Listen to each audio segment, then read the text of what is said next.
నా నెక్స్ట్ ఏముంటుందంటే as a political party తరఫున నేను మొత్తం నిజానికి మనం అంతా ఒక పోరాటం చేద్దాన్ని ఉండవల్లి నుంచే మొదలు పెడదాం. ఎందుకంటే అమరావతి అక్కడే ఉంది కాబట్టి అక్కడి నుంచే మొదలు పెడదాం.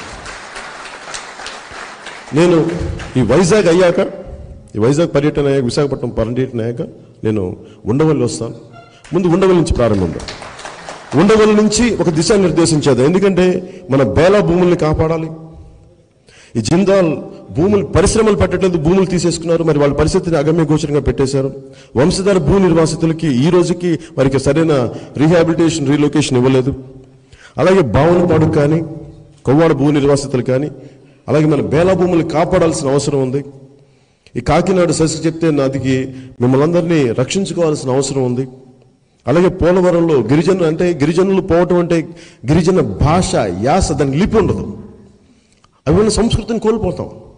ఈ రోజున ఇంటర్నేషనల్ ఆర్గనైజేషన్స్ అన్నీ ఎంతో కొంత ఉనికి లేని భాషల్ని ఉనికిపోతున్న భాషల్ని కాపాడాలని వాళ్ళ ప్రయత్నం ఉంటే మనం చంపేస్తున్నాం ఒకవైపున.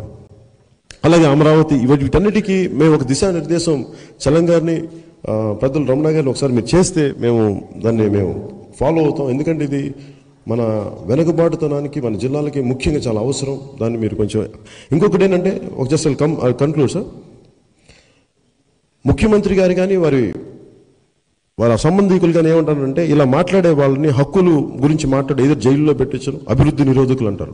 నన్ను కూడా అన్నారు యువర్ యాంటీ డెవలప్మెంట్ అని. అసలు నేను 20 కోట్ల ట్యాక్స్ కట్టిన వాడిని, నాకు తెలుసు డబ్బులు ఎలా వెల్త్ క్రియేషన్ నాకు అర్థమైన వాడిని.